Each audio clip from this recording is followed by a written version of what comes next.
Most gumbo recipes start with the roux. That's how it begins, with the roux.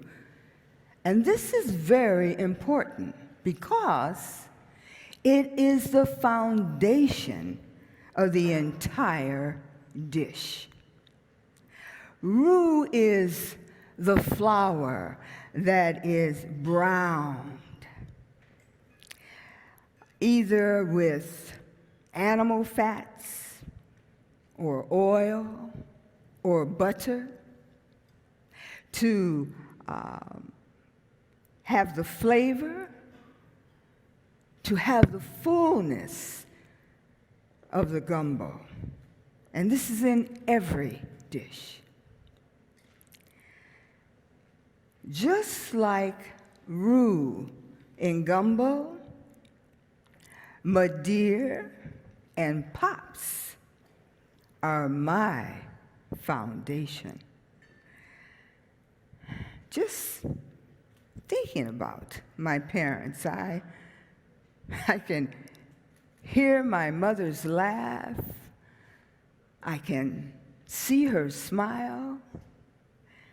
And I can smell Pops cooking in the kitchen.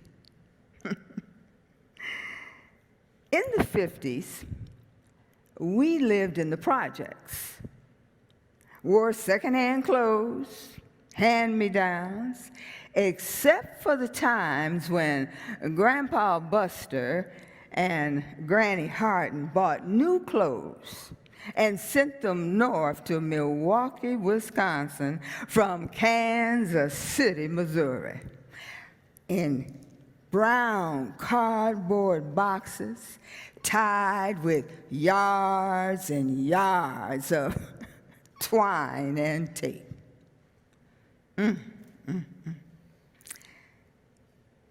My siblings and I,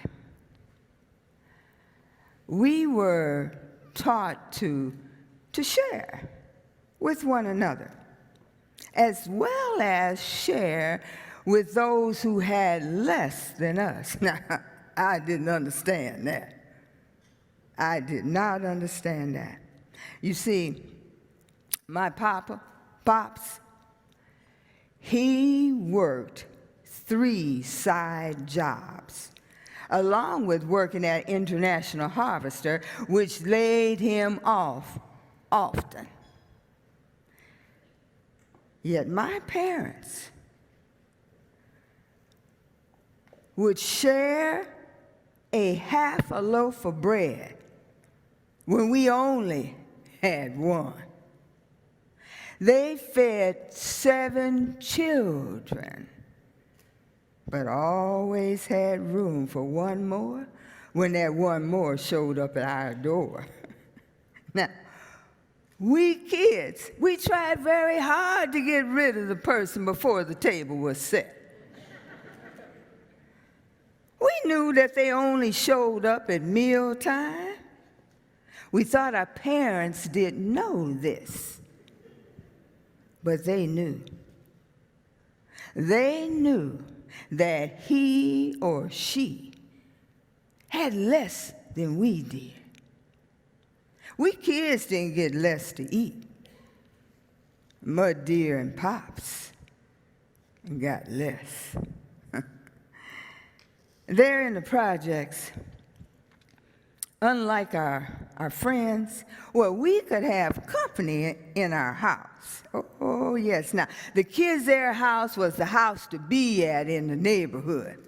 You see, my pop, he would pop corn in a heavy skillet with corn oil and shake that pot over the flame on the stove.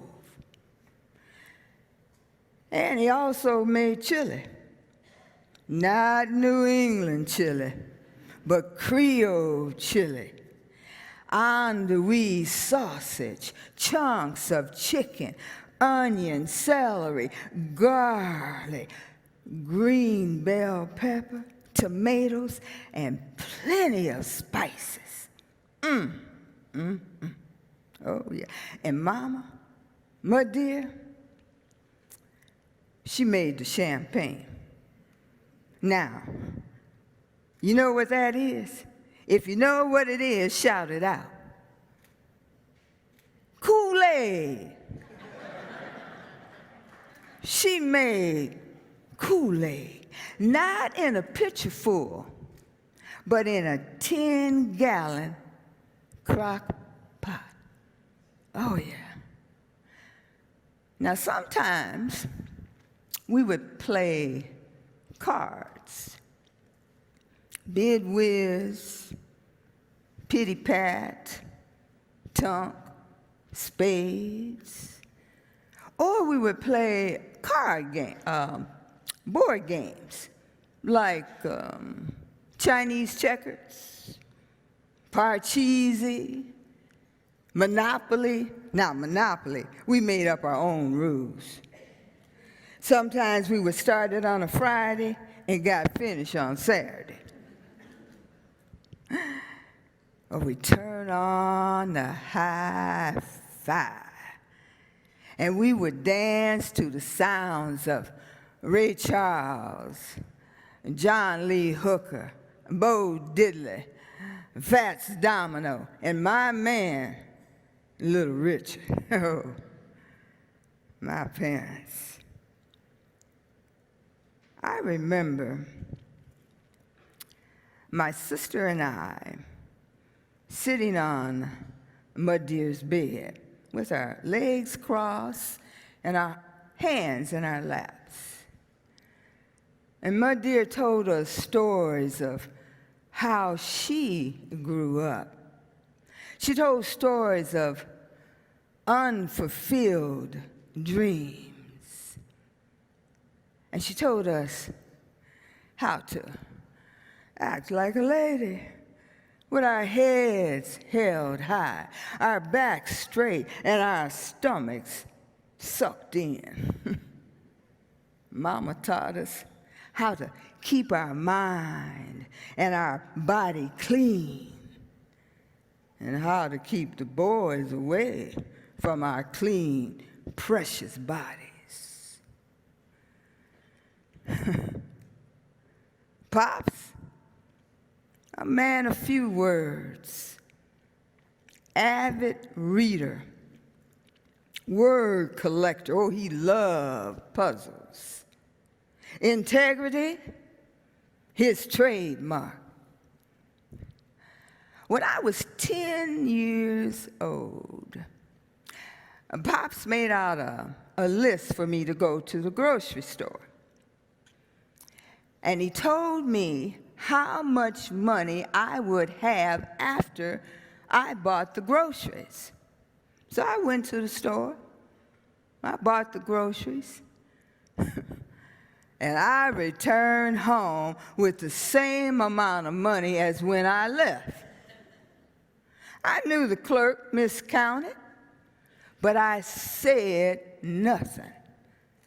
I thought to myself, well, I would have some extra money, and Pops would be proud of me.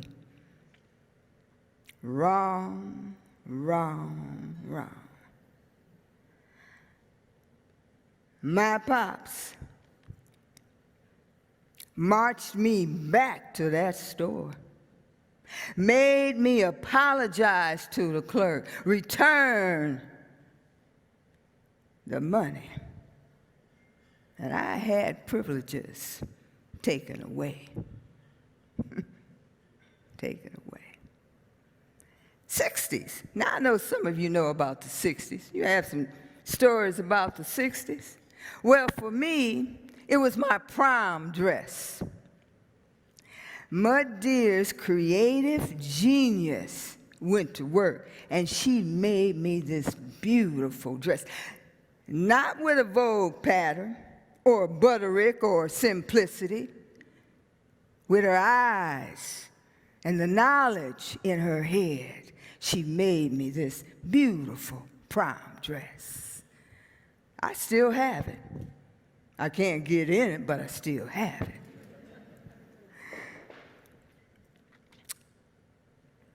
That dress was on exhibit in a museum in Connecticut, the Prudence Crandall Museum. That's how beautiful that dress is.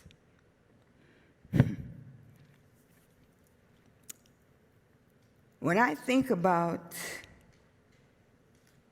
my parents, it's not always about the times in the 50s or 60s. In 1989, my marriage ended. My world was torn apart. My father picked me up at my house. He held his arms around me, and my body cried in pain. Papa took me to the house, and he sat me down in his chair in the kitchen. Now, nobody sits in Papa's chair, but he sat me in his chair. And he filled a pot of water, and he put it on the stove and heated it just right. And then he came back, placed the water on the floor in front of me. And on his knees, my papa removed my shoes and my socks. And he placed my feet, oh, so gently, in the water. And as my feet soaked, I poured out my fears and my anxieties. And my papa, he made a meal. And finally, he returned, got on his knees, and one foot at a time, he took out, dried my feet, poured olive oil on, and rubbed my feet. My pops, my papa, told me without a word how much he loved me, and that I have a family, and I would not go through that trauma alone. But dear, in Pops, my Roux, my foundation, my seasoning for life. And I thank